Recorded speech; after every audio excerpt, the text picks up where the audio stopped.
This is essay at number 4. It's called Engagement and Distance. And like everything in the book, it refers to those words, engagement and distance, in performance. It refers to the intensity, stronger or weaker, of the audience's or a particular audience member's involvement, in ongoing involvement with the performance. Engagement and distance. The moment in which the person-to-person spark is struck is pre-rational, pre-critical. Assent to it or rejection of it by the receptor is instantaneous and reflexive. And this is true even when the assent sought is of an intellectual sort. The agreement may seem a reasoned one, but in fact it has preceded any reflection on its merits. The same is true of a rejection. The value of an artistic encounter rests in turning an initial moment of assent into a sustained engagement. As it proceeds, this engagement may prove a mixture of assent and rejection. Sustained pure assent is rare, as is unqualified rejection. The spark will light not only the candle of belief, but the flame of conflict between the receptor's predispositions and alternative thoughts and feelings inspired by the encounter. This accounts for the disturbing quality that any art of complexity and depth holds for a receptor of any complexity and depth. One distinction must be made between performance-audience intercourse and all other forms of artistic encounter. It is an obvious one, but no less crucial for that. Performance involves a direct transfer of creative energy between people. Moreover, this transfer continues as an active process for the duration of the performance. Before one spark has died, another is struck, and then another. The qualities and intensities of the individual sparks, as well as their collective density, are determined by the performer. The performer remains the initiator, the aggressor, if you will, throughout the encounter. The receptor's pre-rational response is extended and becomes a state of being so long as engagement exists.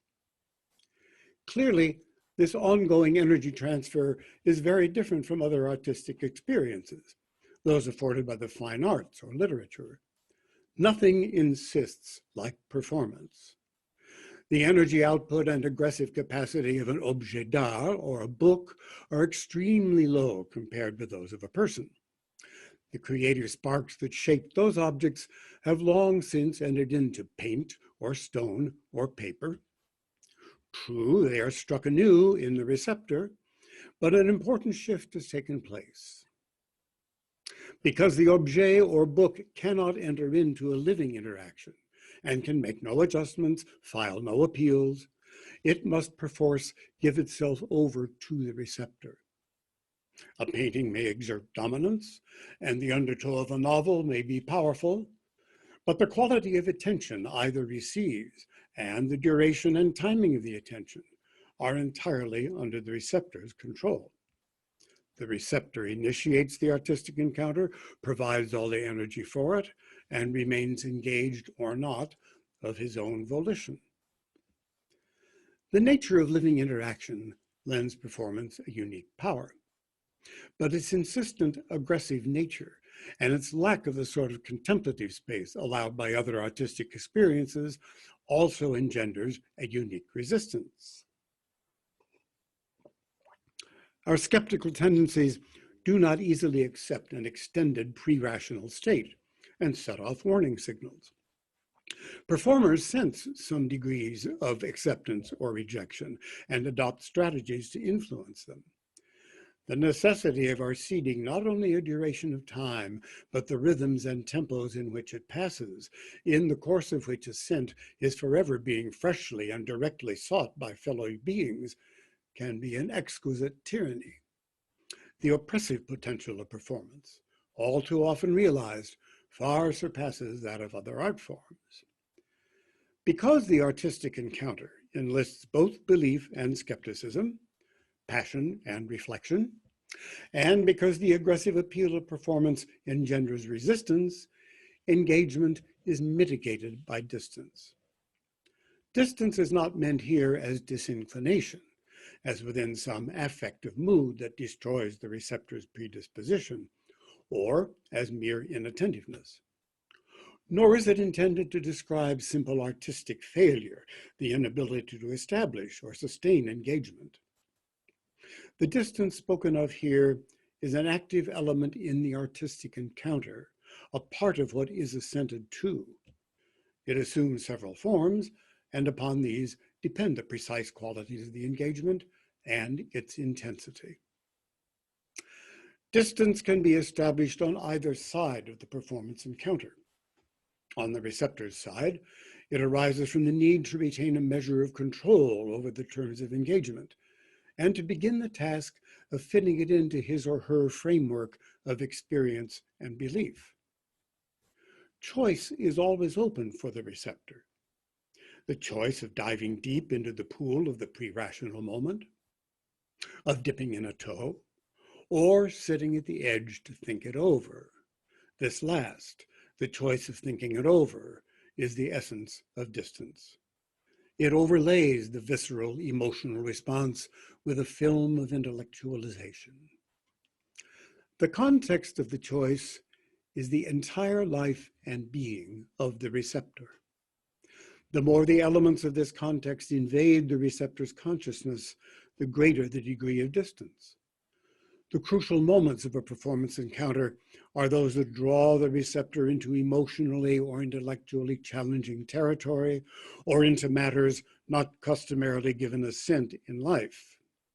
At these junctures, engagement and distance, pre-rational assent and intellectualization tumble together in confusion into the mixture of promise and threat inherent in all seductions.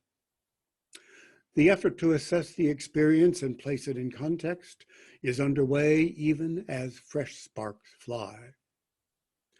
Distance can also arise from the performer's side of the encounter. It can be built into a text or incorporated into a performance, or both. Its function is to encourage the choice of thinking it over, to move the engagement toward the intellectual and away from the visceral or emotional mode, and for this purpose, it holds the receptor at arm's length. It still seeks assent, but in the form of agreement with an argument, acknowledgement of an apparently reasoned truth. When present in a performance text, it usually signals an effort to convey a philosophical, political, or social point with clarity and force. When incorporated into a performance as an interpretive device, distance becomes a comment on the text by the performers, who hope the audience will share their perspective and find it more useful or agreeable than other kinds of involvement.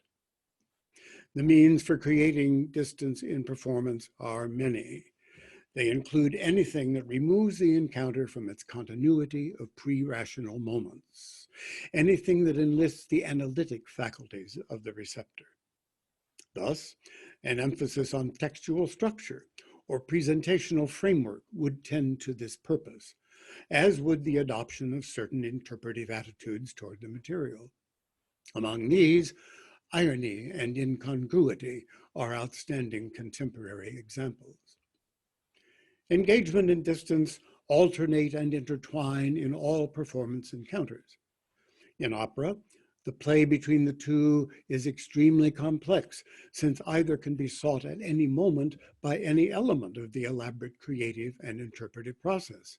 These elements need not be in agreement among themselves, and may be accepted or rejected in whole or in part by a given receptor. All right, that concludes essay at number 4, and we have a couple of good questions about it, both related to this concept of distance related to the performer's side of the encounter. The first comes from Steve, and I quote, "Perhaps a practical example of distance in performance could be explained here. I am reminded of leader singers who overemphasize certain aspects of the text and seem to sing at an ironic distance from the material. Ian Bostridge is an example, and an often disconcerting one. Is this a plausible example of the kind of distancing that CLO is describing? Are there better examples? Well, I have seen Ian Bostridge only once, singing the Wolf Italienisches Liederbuch with Andrea Kirchlager, and there certainly was distance created between those wonderful songs and me, mostly in the form of physical behavior from outer space, so bizarre that I couldn't find any relationship between it and what the music and poetry was trying to express. So that was very off-putting and did make the engagement difficult. But it wasn't distance in quite the sense I'm talking about, because I don't think it was intentional. I'm pretty sure he thought that all that jerking around was connected to the material, or at least to his own feelings about the material. Distance created from the performance side takes many forms, and I won't be going into many of them here. Sometimes it's related to a convention, and you can ask, well, is that really distance or a form of engagement within a convention we no longer use? Take the aside, for example, in which a performer breaks away from his or her part in a scene to directly address the audience, possibly with some satirical comment in the vein of "what fools these gods and goddesses be," or a secret like "that's not her real name." In one way, the convention is intended as engagement by drawing the audience into a sort of conspiracy or setting up an interlocutor who's more down to earth than the other characters and meets the audience on its own level. At the same time, though, it is a form of distance, however momentary, because it pulls our attention out of the plot, the character interaction, to consider a comment, to view from a perspective, a distance, and tends to loosen our emotional connection to the goings-on. So it's been used mostly in comedy, and as the 19th century progressed, the convention fell into disuse because newer ideas about theatrical reality and the necessity of sustained belief in an ongoing stage life did not accommodate it. The kind of distance that was foremost in my mind when I wrote the essayette is a kind that has influenced theater, both spoken and sung, for about a century now. In its pure form, where it belongs, so to speak, it's a whole philosophy of production and performance, initially developed by Bertolt Brecht and some others, Erwin Piscator, for example, who incidentally was among the founders of the New School. Operatically, the most direct creative accomplishments of their school came in the collaboration of Brecht with Kurt Weill, but you can see it at work in other significant works too, certainly in the operas of Alban Berg. They called this style epic theater, and its most commonly referred to technique is the Verfremdungseffekt, usually translated as alienation effect, and thereby the cause of much misunderstanding. In epic theater, we still have protagonists and antagonists, people in love, and so on. But they are brought before us not so much for the sakes of their individual fates, as for the meaning of those fates as outcomes of a socio-political system. And we are asked to witness their fates and contemplate that system, so we might truly call the famous Verfremdungseffekt the distancing effect, or the thinking it over effect. Some of this was intended to be conveyed by the performers themselves, who are asked not to forego their normal commitment to the life of a character, but to add to it a level of self-awareness, a sense of what their actions meant in the workings of the system they were caught in. This tends to add an undertone, a subtext of fatalism or cynicism to their work, and an enactment of even deeply soulful personal interactions as essentially transactional. So an audience is denied any wish to have a big emotional investment in a protagonist hero or a couple. Distance in epic theater was also created by the shaping of the narrative, by the staging, and by the physical production, which was spare and non-illusionistic. One of the devices Brecht and his designers used repeatedly was the use of writing. stuff the audience was asked to read while the action went forward. Some of this writing was what movie folks, referring to sound, would call diegetic, that is, emanating from within the scene, as with signs of protest or strike or political allegiance carried by participants in the scene. But much of it was framework from outside the action, like titles for each scene, or a lesson or a moral to be drawn from it, which encourage us to think about what we're watching even as we watch it. Looking is very different, biologically speaking, very different from listening, and reading very different from watching action. It is slower, more cerebral, and while your attention is on it, everything else is on background. You might think about this in relation to search titles, an ongoing reading assignment while you're trying to take in the sights and sounds of a performance. Personally, I don't go to the opera for a low-level literary experience.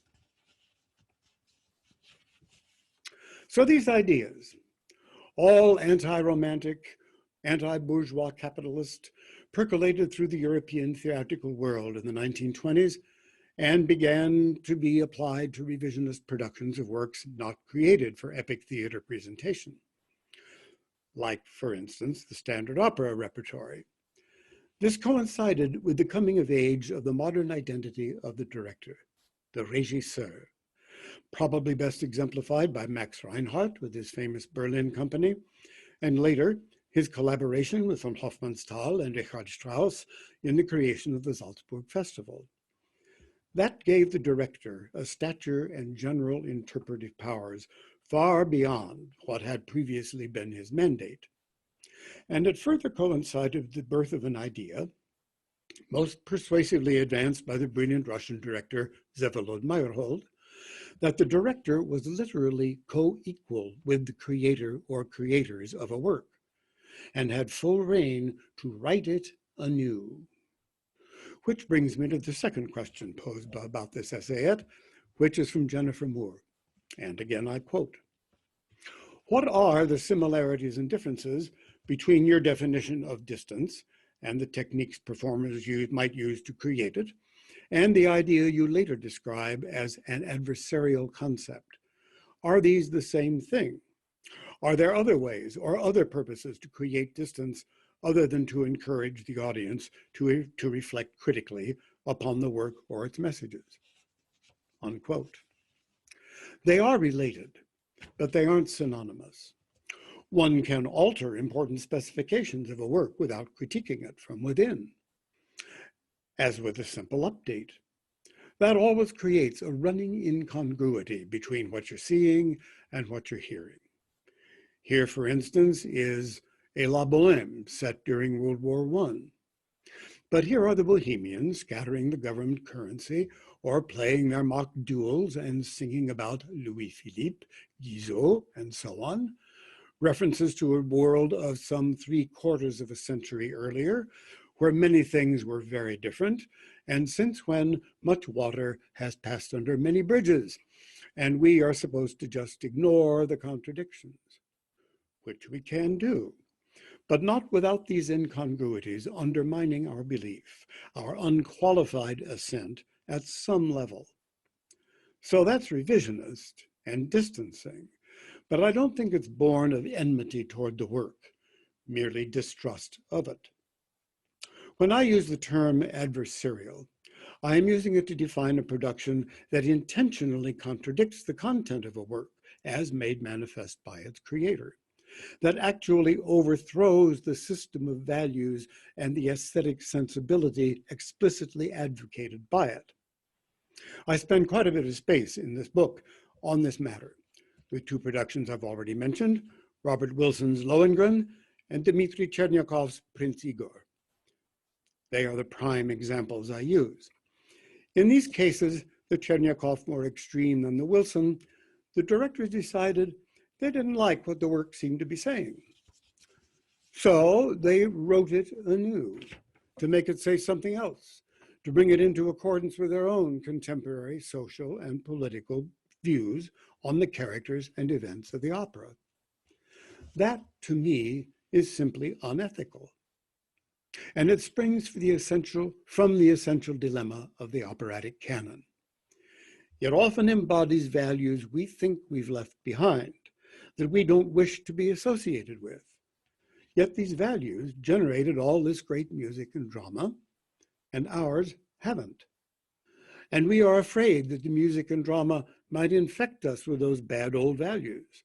So we wish to somehow make use of the music while denying where it comes from. In the book, I call that parasitic and parasital. And I have decided to oppose it on principle, with whatever fragment of agency I have at my disposal. The next essayette is called Meaning.